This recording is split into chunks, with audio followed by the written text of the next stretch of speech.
10 years ago, I was at my son's Little League baseball game. While watching my son play baseball, a drunk driver came through the field. I was helping some people get out of the way. The car ran me over, dragged me 20 feet, ended up spending 6 months in the hospital, coded 3 times. After the 3rd day, the doctors told my wife that to save my life, they were gonna have to amputate both my legs. So my wife had to make the decision of giving the okay for them to amputate my legs. A month later, I wake up from my induced coma. I didn't have much recollection of how long I had been in the hospital. And I kept telling her, but babe, like, why do I have so much pain in my legs? So at that moment, she realized that I wasn't aware that they had amputated my legs. So a couple more weeks went by and everybody was like, they didn't know how to finally tell me. Yeah. One night when all the visitors left, she finally tells me that to save my life, they had to amputate my legs. And I could tell you it destroyed me.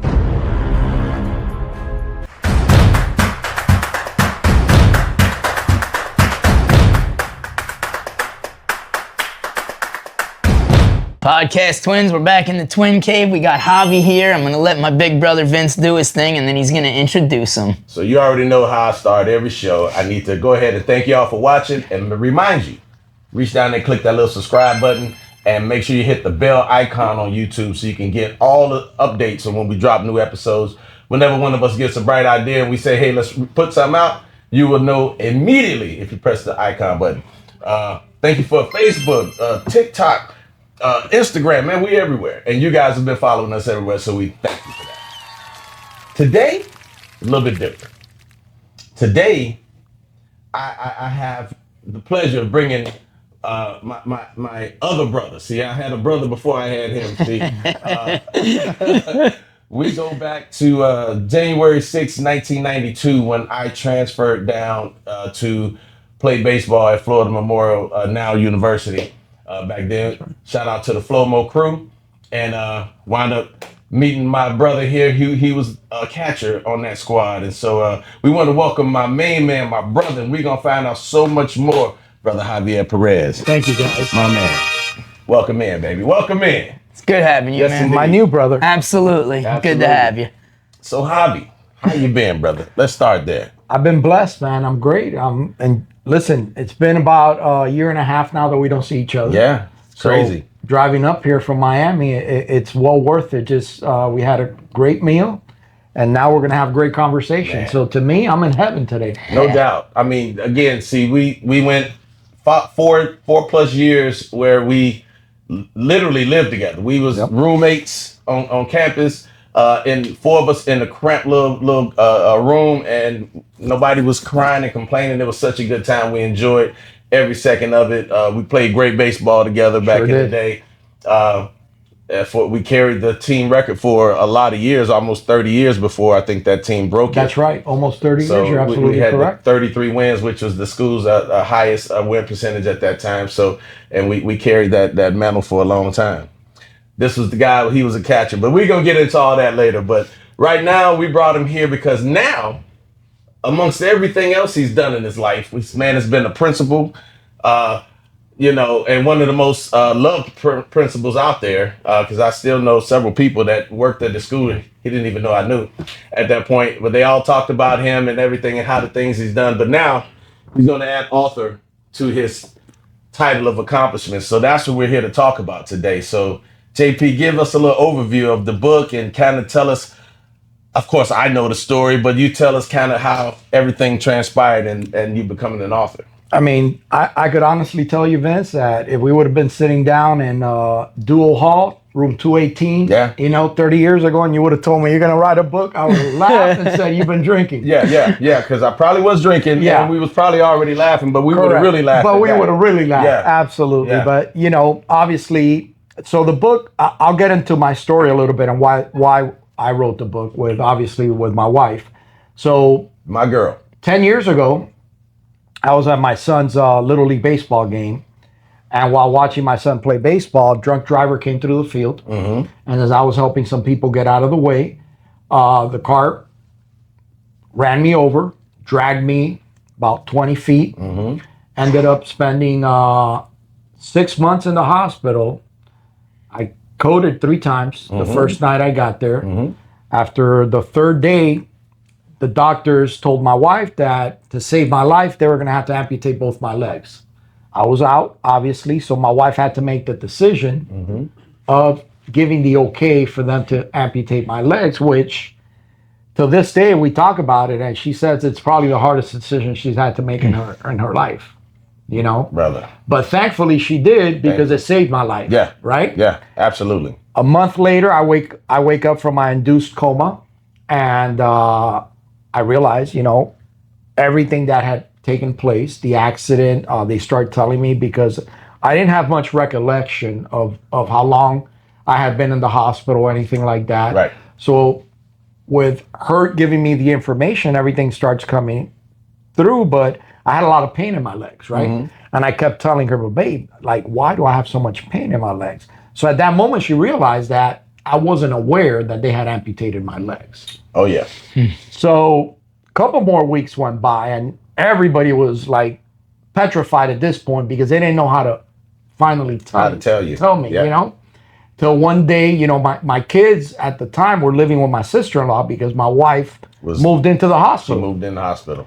And one night when all the visitors left, because listen, we used to have like happy hours at the hospital during those days too. Oh yeah, for sure. People used to come, they used to bring drinks, and they would have an ICU, which wasn't like, it was frowned upon to do those things, you know, but it was taking place. Yeah. I mean, allegedly. Allegedly, correct. Here we go. Where's your shirt for allegedly? He wears that all the time. All right, go on. Allegedly, sir. So one night when everybody leaves, you know, she finally tells me that to save my life, they had to amputate my legs. And I could tell you, it destroyed me. Like at that point, and I could freely speak about it now 10 years later, but it destroyed me. Like for the next half a night, I was frozen. You know, I was upset at God. I was upset at everybody, at the world. But at some point that night, I realized that, hey, you're alive. Yeah. Your kids are going to have a dad. Yep. Your wife is going to have a husband. Your parents are going to have, you know, their son. So at that moment, I said, you know what?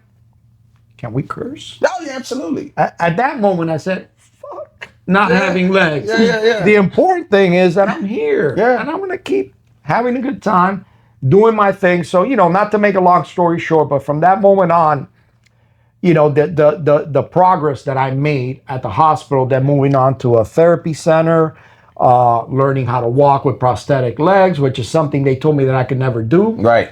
2 years later, going back to work, and once again joining, you know, the Miami-Dade County Public Schools staff and being part of a team, being able to do that, starting a business, running extremely successful fundraisers, golf tournaments, runs, raising money for people that have been in similar situations like myself. But the one thing that I told my wife, who was a language arts teacher for many years, now a counselor, magnificent writer, told her, you know, we need to write a book and tell our story.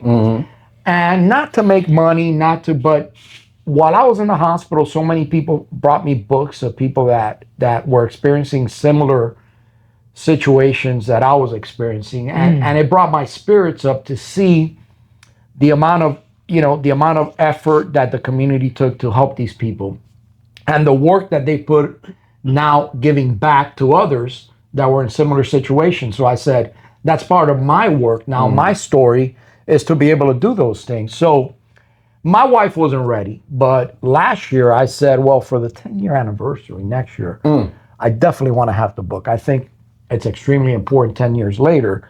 But she told me, no, I'm not going to do it. Right. We're the podcast twins. I'm Drew. That's Vince. Gold and silver aren't just history, they're security. That's why we partner with Miles Franklin. And if you just call 952-929-7006 or email them at info@milesfranklin.com, tell them that the podcast twins sent you. You'll get preferred pricing and you'll get very well taken care of by them. Real talk, real value, Miles Franklin. Right. So I went online, and you know, I write like a middle schooler, but I went online, and ChatGPT told me to contact a company in Asia somewhere. Right. And I did. So every night around 2 a.m, I will get on the phone and speak to my Asian partner on the other side of the world. Yeah. And we started writing the book. But it was awful because I was pouring my feelings out and telling this guy things that nobody knew about me or my family. But then when it came back in writing, it didn't sound like me. It sounded like shit. It sounded like a robot. Yeah. You know? Yeah. And I was like, fuck. Yeah. But I said, this is perfect because now I'm going to have the expert read it. Right. And she's going to say it sucks. Right. And that's going to convince her to jump in. Right. Worked like a charm. So all you had to do was create a sucky version, and then she was like, I spent a couple $1,000 hiring people, but it was worth it. It was worth it. But it was worth it. But that was what pushed her over the top. Her exact words were, give me that shit and let me write it. Yeah, pretty much. Hallelujah. Well, I tell you what, man. Are we allowed to publish that he out-thought his wife on this one?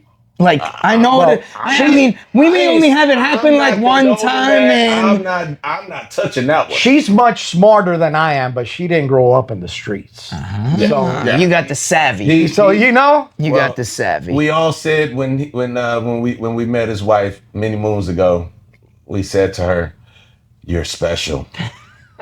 He needed you to calm his ass down. Yep, and she sure did. And she did. She got him and like straightened his shoulders up and pushed him forward. We saw him again. He had a goddamn bow tie on. I'm like, who is this guy? There you go. You know, this is not the guy that we'll talk about some of the other fun stuff we did later on. But hopefully not all of it. No, we can't do that. You know, All right. statute of limitations is still not up on all that. My kids watch this show, so the F word doesn't count. But But 10 years ago, I was at Flow Rider Studios doing another podcast at that time, a true audio podcast, and this is not a true podcast. Well, audio. Oh, okay. Audio.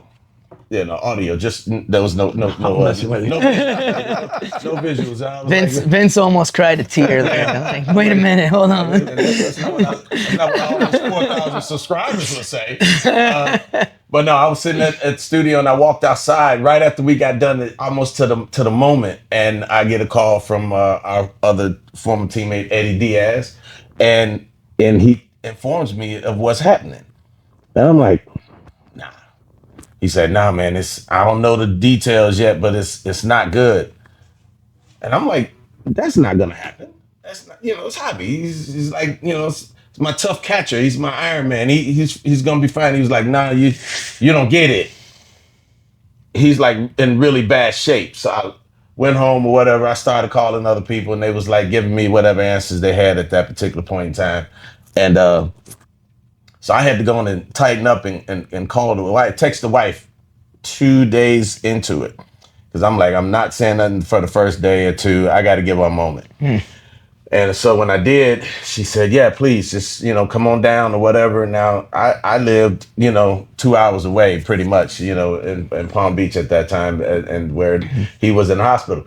And just driving, you can't conceive it, because we was, weight room, we different. Denial's not just the river in Egypt. It's not.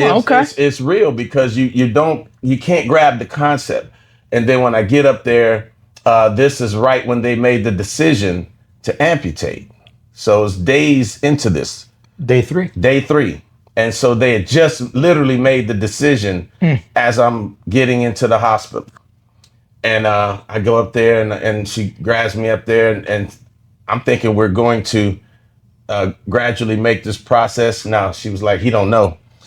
He might not even remember you're here, but he damn sure don't know what happened, why he's here, and definitely about the legs. So, I see his parents up there, and of course, they still remember me from back in the day. From throwing parties at my house. Throwing parties. All right. We hugging up and everything, but his dad gets in my shoulder and just bawls.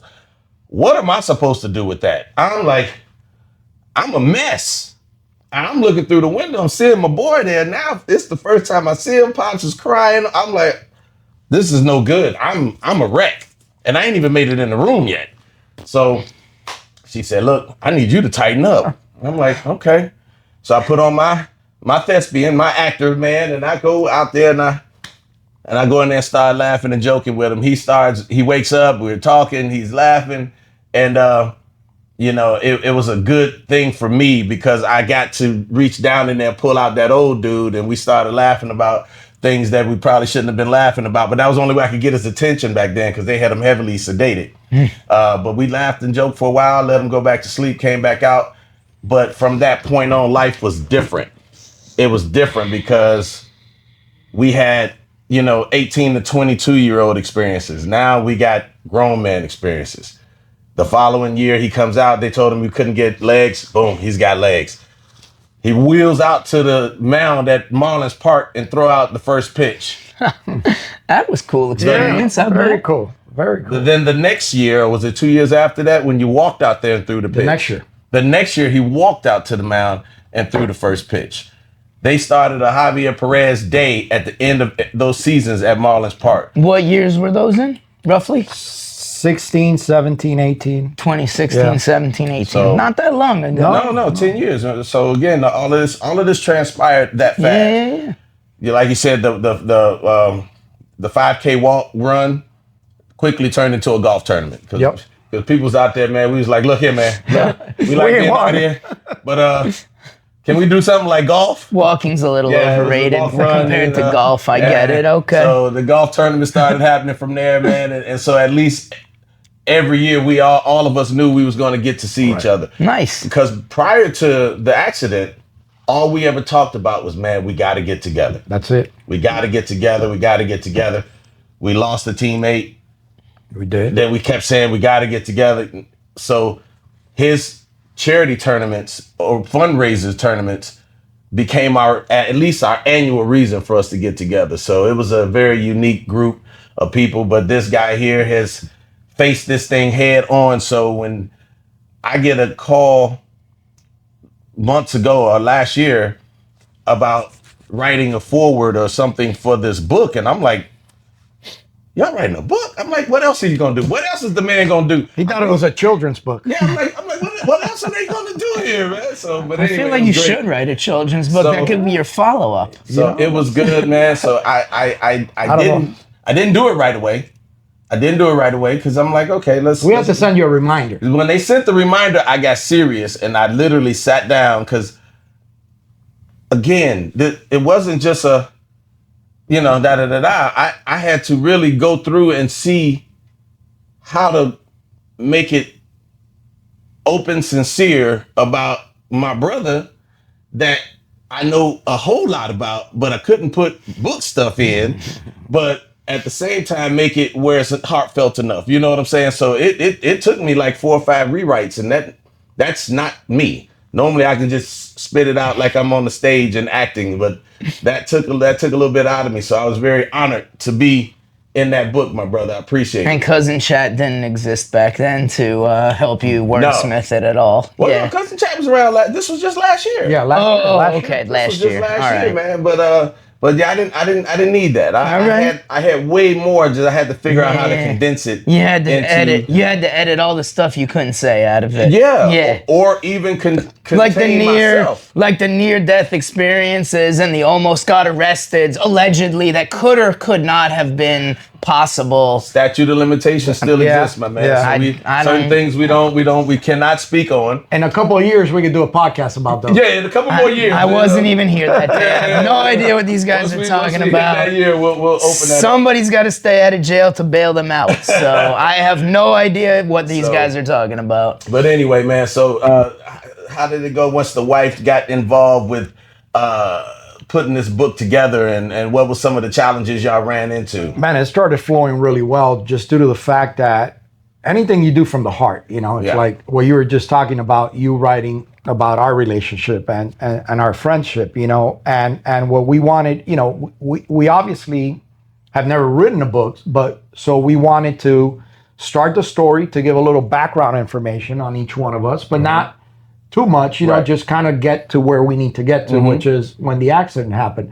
So, what we decided to do is some chapters are written by my wife and some chapters are written by myself. Okay. So now you're seeing different perspectives sometimes of the same story or the same timeline, but from two different people. Interesting. Right? And then we put all our friends' writings together at the end so that we could see a perspective of their view. Okay. How our friendships were maybe before the accident and after the accident. Okay. And how their lives, some of them have changed since the accident. Yeah. And a lot of it has brought a lot of us back together that, like you said, because life puts people apart. Life be lifing. Life be lifing, and it's brought a lot of old friends back together. And we've made sure now that we continue seeing each other and spending time together because we know that at any moment we won't be here anymore. That is insane because that just showed us how fragile absolutely life is, and we've touched on similar issues in the past, talking about, don't put off what you can do for later because you may not have time. So do it today. We do it today. We talked about that during our carnivore challenges as far as, well, why not? Why not do something? Why not try something that can help you? Because it's easier to say, I don't have time. I can't do it. I don't have the money. Yeah. There's an excuse for everything. Oh, and that, you're addicted to sugar and chemicals and carbohydrates and all the other stuff. So there's a lot of reasons that you wouldn't get started, but we want to focus on why you should, right? Like everything. What is your why to get you to that next level? So, you know what I want you, because I'm not confident about the green. Can you just take a look at it for me? And I'm just not confident about it. I've been watching it. Okay, so it's good. It's rolling. Okay, good. So tell me some of the changes you've had to make in your own personal life since these last 10 years. So I tell you what, some changes I've had to because of I have some less ability to do certain things now, but it doesn't make it a negative either. I think some of the changes that I've made have actually been a positive. For instance, spending time with the family. Yeah. It's a non-negotiable now. I was a high school principal at the time. I never missed one of my daughter's softball games or my son's, t-ball games or a family event. But I was running around constantly from one end of town to the other, and my head was spinning half the time because of it, right? Because of the stress that I need to be here, I need to be over there, I need to be in different places.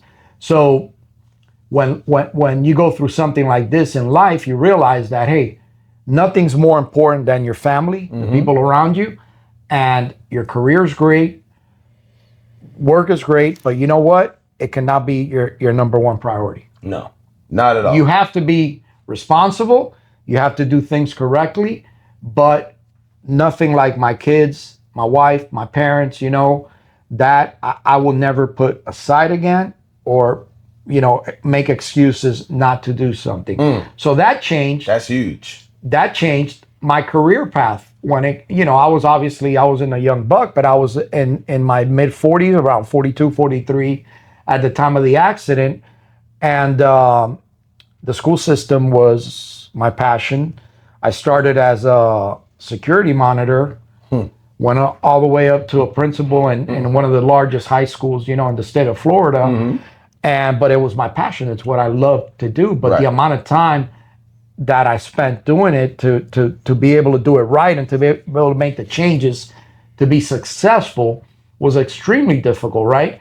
But after my recovery, my career wasn't important anymore to a certain extent, right? What was important was enjoying life, traveling, seeing my kids, seeing my friends' kids, being able to meet a lot of my friends, our friends that we grew up together playing baseball or neighborhood friends, seeing their kids, meeting them and spending time and helping others, talking to others. But it wasn't about 9 to 5, just, slaving. It wasn't about that. So that's been a positive, Okay. Negative, like we all have dark moments in life, whether you lose your legs or not, we all go through hard times, People have always asked me, how can you overcome something like that? And my answer is always the same.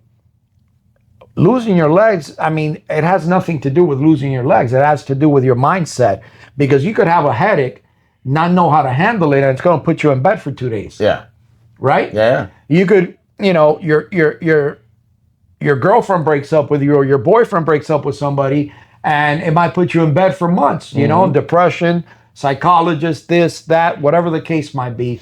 So the mindset, I realized, is the most important thing that us as humans, we have. Absolutely. And there's nothing, and I told my kids were young at the time. Yes. My oldest was in middle school and my son was 6 years old. And from, they've grown up realizing that there is nothing in life that we can't do. And don't allow anybody to tell you can't do something, because like you mentioned earlier, they told me I could never wear prosthetics. That's right. Because I had my injuries were crushing injuries, and the way, that the bones and the legs had to be rebuilt, there was no way I was going to withstand the pain of carrying your weight around in prosthetics. But that doctor didn't know me. No. He didn't know the therapist I was going to work with. He didn't know the determination that I had. Right. That it was going to be 24 hours a day nonstop. So at that point, what I started doing was small challenges, right? Like small victories. Today, or for the next 3 days, I'm going to learn how to sit up in bed, because I couldn't sit up in bed. Took me 2 days of doing it constantly. Once I did that, hey, I'm going to get out of bed. Right. Few days of trying to do that. So little by little, small tasks, small victories, and after a while, they became huge victories. But everything we do in life, I feel, surrounds around that. If we want, to get a higher position at work, if we want to accomplish something in our business, if we want to do something for our family, a great vacation or something, to plan it, it's small victories, little by little, plan them, and that's how I see things.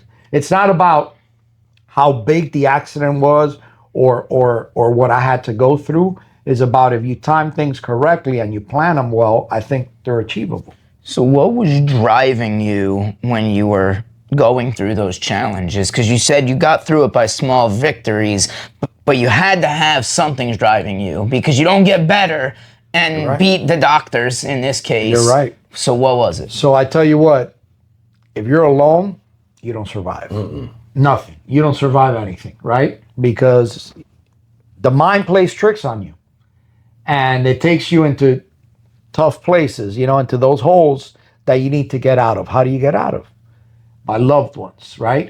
Family, number one. My wife gave our kids away to her sister and said, as much as it hurts me, I have to be with him, because that's the important thing to do right now. So they had to go and come see me every day. They came to see me with my sister-in-law, but she was there.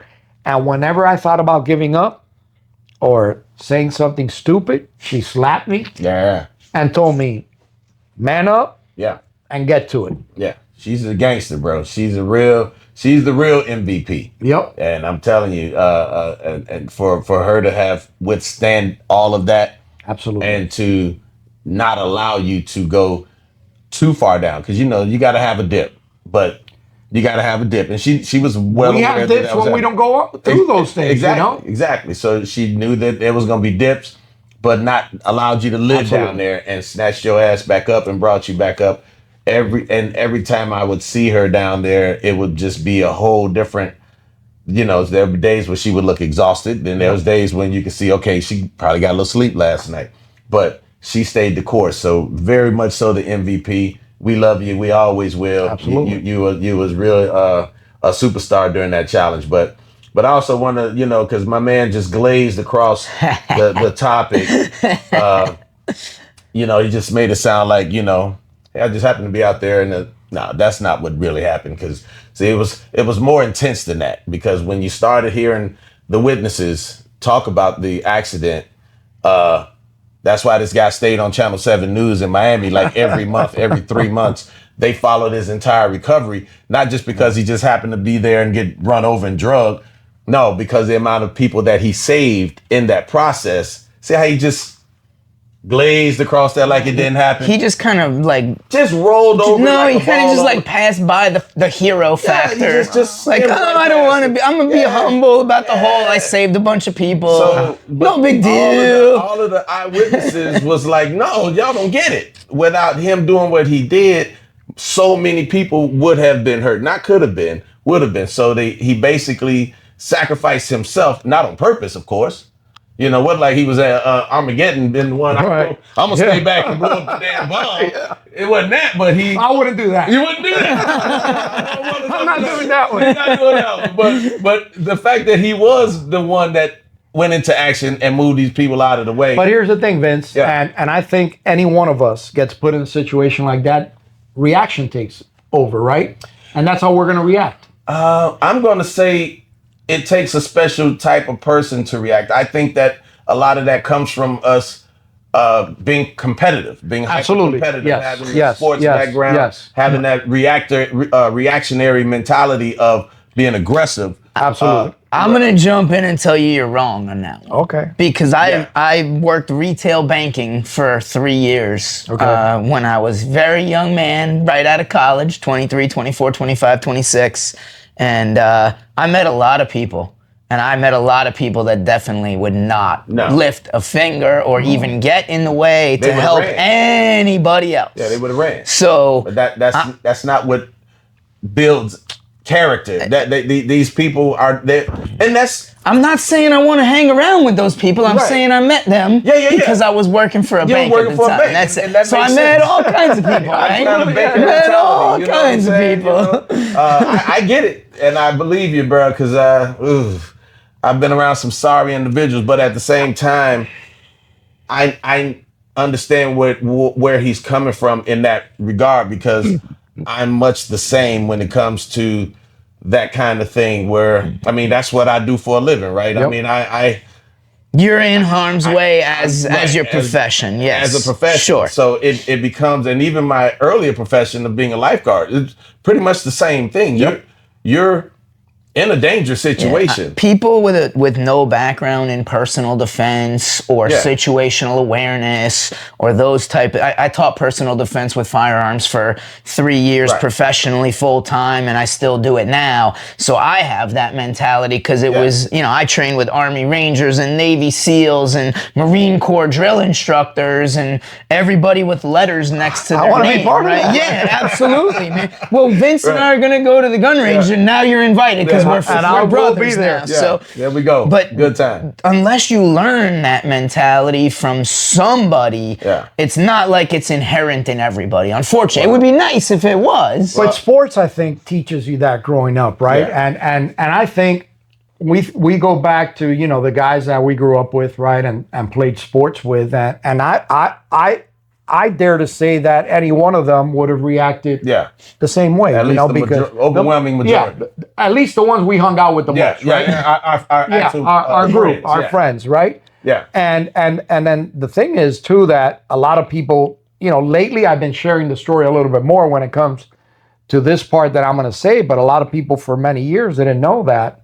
So we're at my son's baseball game obviously, and my son was playing right field that day. And we were up to bat, and he was the last out. He grounds out, he's out, and he starts crying. Again, 6-year-olds, coach pitch, shit happens. Right. And as he's crying, I start walking towards him from where I was at, and the coach raises his hand, and he's like, Hop, don't worry, I got it. And he sits in the bench with him, and, my son is, I don't know what he's telling him, something probably motivational or no I'm saying my son to him, my son was very gotcha. He was in his head. It was right. So at that moment, since it's 6-year-olds, right, we start the inning with no right fielder because who cares, right? It's coach pitch. Right. 2 minutes later, the car comes in right through right field, right, same spot. Wow. Whether it was my son or another kid would have been standing. Wow. And you weren't anywhere near right field. No, I was in right field. You were in right field. I was in right field due to the fact that a funny thing happens at that moment. A gentleman that I had coached his son a little bit, but I knew very well, had driven by and saw that we were there playing, and he pulled over and he walks towards right field on the other side of the fence. So when I see him, I walk towards him, and he's standing on one side of the fence. Now, mind you, at the time, he was probably in his early 70s. So he's an older gentleman. Yeah. He's standing on one side of the fence on the street side, and I'm standing on the field side. And as I'm talking to him, the corner of my left eye, I see the car coming towards us. So he's leaning on the fence. And the last thing I remember is I hit the fence so hard and screamed out his name that he landed like 10 feet away, and I think I broke his hip because of the fall. Yeah. But the car didn't hit him. The car didn't hit him. And his broken hip thanked you for the car not hitting him, for sure. And I wouldn't say to invite him to the show because a little wild. Different show. But yes, different show. I'm okay with a little wild. I like it. I would have done that. At a different place. Yeah. At night, late at night, with drinks, dance, that type of place. That'd be a better setting for Yes. It. Yeah. But I bet Dominic and Vinny's would invite us back for that. Go on. Okay. So a lot of people don't realize that as bad as it was and what I've been through, my family were blessed that there wasn't a kid there at the moment, Incredible. It's a great attitude. Incredible. But again, see that's also why, because he's had that kind of story, that's why they followed. I mean, I was getting clips because I was living up here already, so I wasn't. People was just sending me clips. Hey, go your boy. They're following his journey all the way through rehab on the news, and they followed him. Who was that? Rosh that came. Rosh Lowe. Rosh Lowe followed him and checked on him the entire way. Funny story, man. I love Rosh. Shout out to Rosh Lowe. He's the best, but my wife is very private. And we had already moved over to therapy hospital, right? We were doing therapy. We were living there. We were there for about 3 months. I was almost 6 months in the hospital. Mm-hmm. So Rosh was calling my wife every day. And my wife didn't want him around. Right. So I finally said, listen, nobody's like tried that much. It's like, let's just, let's invite him over on Sunday and see what he has to say. Sure enough, the guy shows up, Orthodox Jew, by the way, which they don't do anything on Sundays. Right. Showed up because he wanted to meet me. Wow. Sat in my room and we had a conversation, just no cameras, nothing. He wanted me to feel him out. Mm-hmm. And we became best friends. Right. That's cool. On the spot. Yeah. That's cool. And then I said, man, you're welcome to come every day. I like that. Well, he's been the unvoted mayor of Miami for the entire time I've lived down here. So. I did run for office and lost. Then he ran for office. Because I'm telling you, this guy's done it all, man. He ran for office, And he only lost because the other candidate raised more money, right? That's the way it works. That's usually the way it works. That's the way it works. That's pretty much what happened. But, just to have him to get well enough to go and knocking on doors. I knocked on a lot of knocking on doors, able-bodied. And so I used to send him messages early on. Now we're going back maybe year 2 or 3, and I would say something to the effect of on my Team Bell training page, I would send him out there and be like, man, I didn't want to do it today, but Javi made me do it today. I would send him messages like that, like, you're my why. Nice. Because and that's motivation for you, And because I would have to. It would motivate me. Whatever your lame ass excuse seemed really trivial and tiny. What's your excuse? Yeah, but I had that same mentality when I was in the hospital. I'm a lot of great things happened to me in the journey, right? So when I got to Baptist, where I did my rehab, right next to my room, there was a gentleman who was a physical therapist at the VA. Okay. The gentleman gets something he was traveling to Central America, something I had never heard of before, Guillain's beret. Oh yeah. Okay, so I didn't know of it. Yeah. I found out what it was. He was paralyzed. Yeah. As a physical therapist. But this guy, we become friends because we're next door to each other, right? And we start going to, they would roll us to therapy together every morning, every afternoon. We did therapy 3 times a day. But all his patients start coming to visit him, which are Army vets amputees. Wow. And I start meeting a lot of these people, and I'm like, I could do that. Right. You know, so that was like, I gotta get better to be able to put on a pair of legs and be able to do what they're doing. The greatest gift, getting my license. Again, when I couldn't drive for about 2.5 years. We've never thought about that. After you turn 16, you got a license. Yeah. You never think about not driving, right? Forever. So think about now that you have to call your wife, your neighbor, your dad. Hey, I want to go to McDonald's, whatever it is. Yeah, whatever. You know, and you have to depend on somebody to take you down the street. We don't think about that. No. We take it for granted for sure. But it is the most depressing thing you could go through, not having it. Right. It really is. Right. And the day I got my license, I had to cheat, by the way, to get it. But I was like, if you ain't cheating, you ain't trying. Come on, baby. We went to flow mode, baby. Let's go. I didn't hear that. We got degrees somehow. We got the charity. and at that day that I got my license was like, Best day of all time. all time. made for the first time. Yeah. You know what I'm saying? It was that good. Yeah. It was that good. I actually remember that. It was pretty damn good. Unfortunately, I'm still waiting for that day to come. Your neighbor's got two good looking kids, right? Wow. All right, show over. See you guys later. Oh man, but I can only imagine, man. But that's what I kind of wanted to gear back towards the mental, because that's why I didn't let you skim across the hero section of it, and I'm gonna call it what it is, the hero section of it, because we always say check on your strong friends, right? Because they're the ones that need it the most. So at that point, before the accident, you were a strong friend that nobody would check on because they like Javi got it. He's good. He's strong, you know. But now you're in a situation where you're getting all the attention, but then over time the attention goes away. And now he's checking on you again. And that, so I want to know how the mental cycles of it carried you from, say, year 2, because I think that's probably when the hoopla began to die down, into year 10. So that's a good point you bring up, because it's extremely challenging and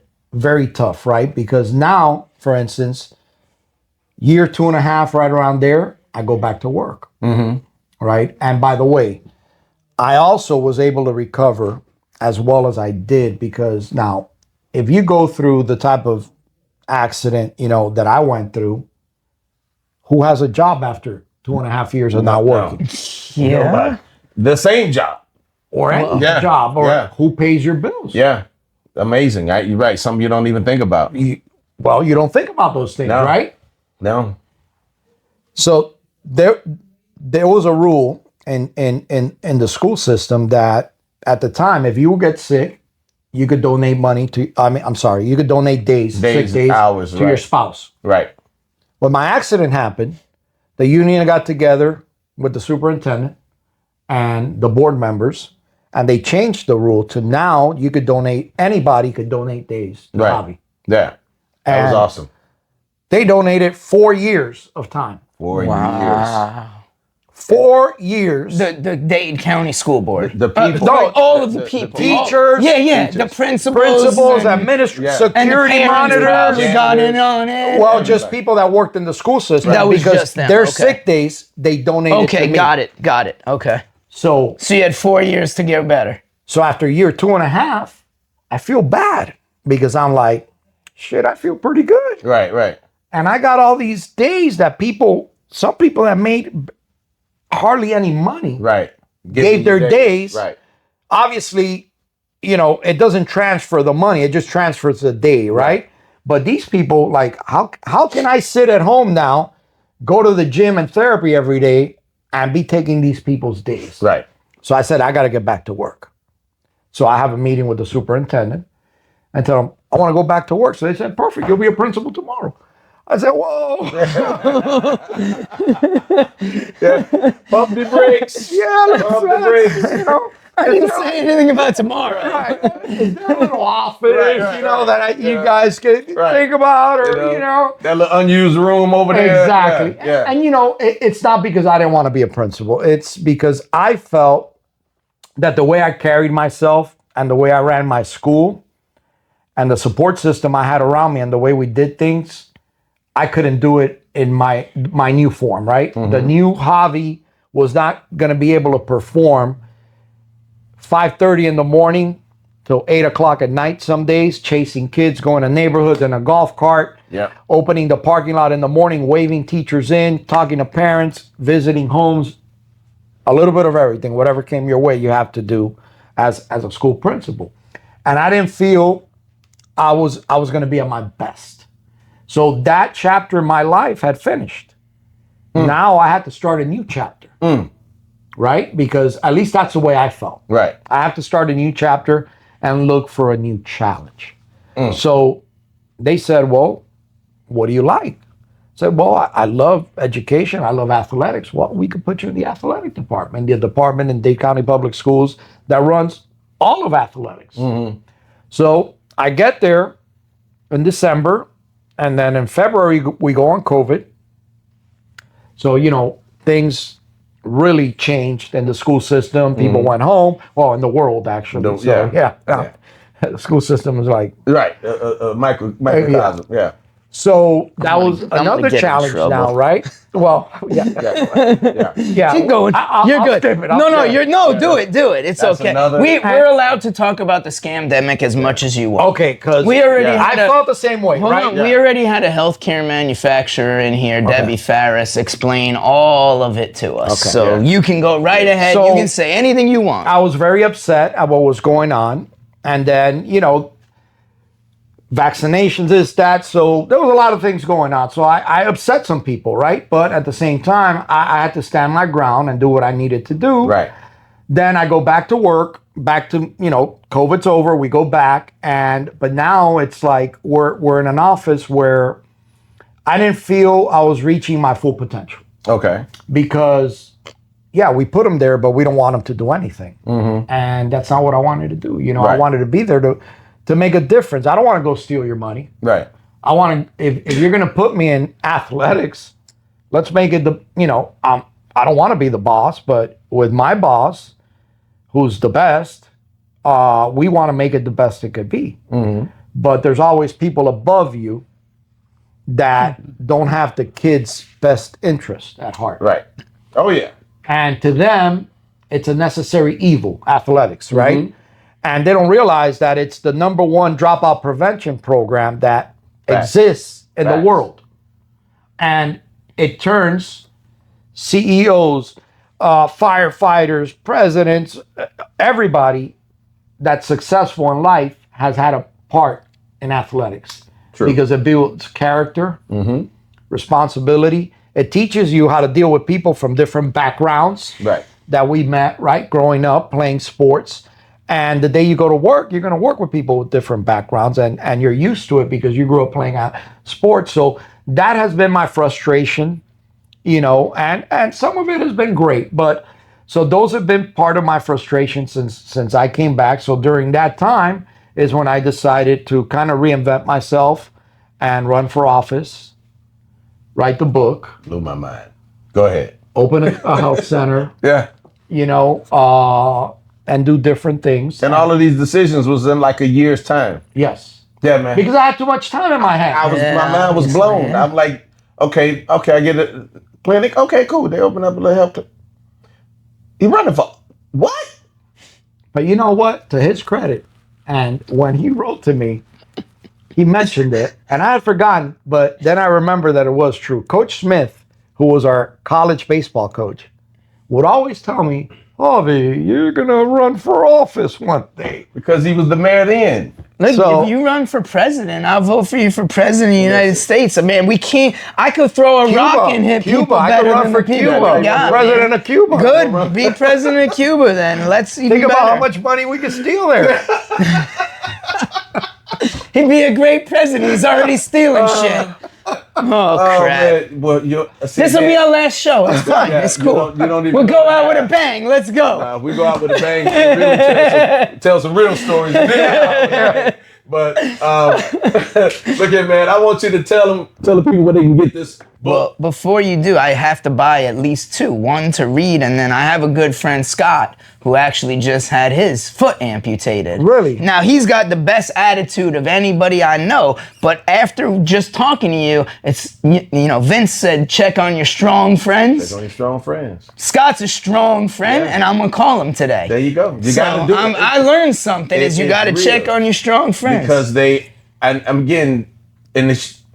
it's usually people like us that the world sees as these alpha, strong-minded people. They don't think that we're capable of having a bad day. They sometimes call us other things, but okay. Until they mess around and you've gone off the edge somewhere and done something stupid. Yeah. Like eating lead or something, so. Nothing wrong with that, by the way. Well, hey, all right. So now I need to buy at least 2. So where do I buy it? Tell these people where they can get this book, because we can go on here forever, but we got to wrap it up. Tell them where they can get the book. What's killing me at home? Amazon, because I'm up all night buying stuff that I don't need. So you go on Amazon, look for the title, put it in when life throws you a curveball. Baseball, right, yeah, of course. Baby. You stand on faith, hope, and love. There it is. And my wife designed the cover. That's a cool picture. $180,000. So I got to tell you. And we'll show you again. It's a nice silhouette. Yeah, and it's pretty cool looking. I got to tell a quick leg story. Oh. After he got his very first pair of legs, we were at, what's the name of that hospital? The first one. Kendall Regional. Kendall Regional. We were at Kendall Regional. They was finally talking about getting them legs and all this other stuff. And as soon as he gets them, he says to me, yeah, they said it's only going to last like a couple of years. I'm like, you mean this 5 years? 5 years? I'm like, what do you mean, man? I'm watching. He said, no, man, this is a 5-year thing. And I think that's when the run got organized. Yep. So I'm like, man, okay, we got to get this guy legs like every 5 years, man. We need to, we need some real money coming in. And the funny part is that your insurance tells you, you don't need those legs because these are the latest, military. Oh yeah, he got real. And so I tell the lady, how many legs do you have? Yeah. It's like, who are you to tell me that I don't need this leg? This is waterproof. I could run. I could ride bike. What I didn't realize you would like the insurance is a scam conversation. It's a whole different. All right, go on. Nope, sorry, go. I get. We've gone all over the place. That's the way this goes. I remember that's those so they days. believe us when we tell them we never have written the script. Exactly. But I remember that day because I remember telling some of our other teammates, I'm like, man, dude, every 5 years, man, that's a lot. I mean, we gotta back then GoFundMe had just started to become a thing. I'm like, man, are we gonna be doing the GoFundMe every year? They take too much money. But I'm gonna tell you something. Forget that. It was when it transitioned from the walk run, which I hated, into the golf tournament. The best. It was the best. The best. Because the sponsors came out of the woodwork. Yep. And I mean, it would be everything under the moon: bats, gloves, Garcia's, all kinds of food, all kinds of every stuff, and so the money that got to be raised, I never heard. Well, damn, we can't get legs again. Nope. And so that is what always made me happy is every time I check on him and ask things like that, he's like, "No, man, we're good." And we've been able to help others as well, and then been able to do other stuff for other people. Better. So this is a great story. And one very personal for me, and I've been really desperate to get him on the show, and it just so happened that we waited till the book came out. That'll be the first book I read. And I'm just kidding. You just told us like 30 minutes ago that people kept bringing you books. Yeah. Would you just look at the pictures? The bad high school principal. I couldn't read at the time. My wife will read to me. High school principal never read a book. There you have it. Bad part. You listen to them. He's probably speaking for me. Oh boy. Listen, man, we again, that's a whole different podcast. All right, fair enough. Well, we'll bring him back. Either way, man, make sure you guys get the book. I believe that's my copies. This is my Yes, copy. it is. This is my copy, so I'm already got my signed. If he doesn't have a signed one, Oh, you it's can have to signed. sign. All right, it's signed. It is copy. signed. Okay. Again, There you go. It's signed. Make You got sure proof. You get your book as soon as possible on Amazon. Like Drew's gonna do. He's gonna get one for him and one for his friends. So anything that can help somebody, they need physical, mental motivation. This is what it is, and I'm gonna go ahead and put this out into the universe right now. By the end of 2027, he's going to go on a speaking tour. He's going to be out here doing motivational speaking. Mark my words. With a beep button. Yeah, well, we're not even beeping him, baby. We're just going to let him go raw. But I'm telling you right now, that's going to be the next thing. This book is going to take him out. He's going to be a highly demanded speaker out there on tour. My man, Javier Perez, baby, my brother. Thank you. Pleasure, man. Thank you, Javi. This was awesome. So make sure you guys subscribe to the show. Make sure you hit that bell icon so you don't miss great episodes like this ever again. And Drew? Throw your comments in there, and we will see you next week on Podcast Twins. We're out. Peace.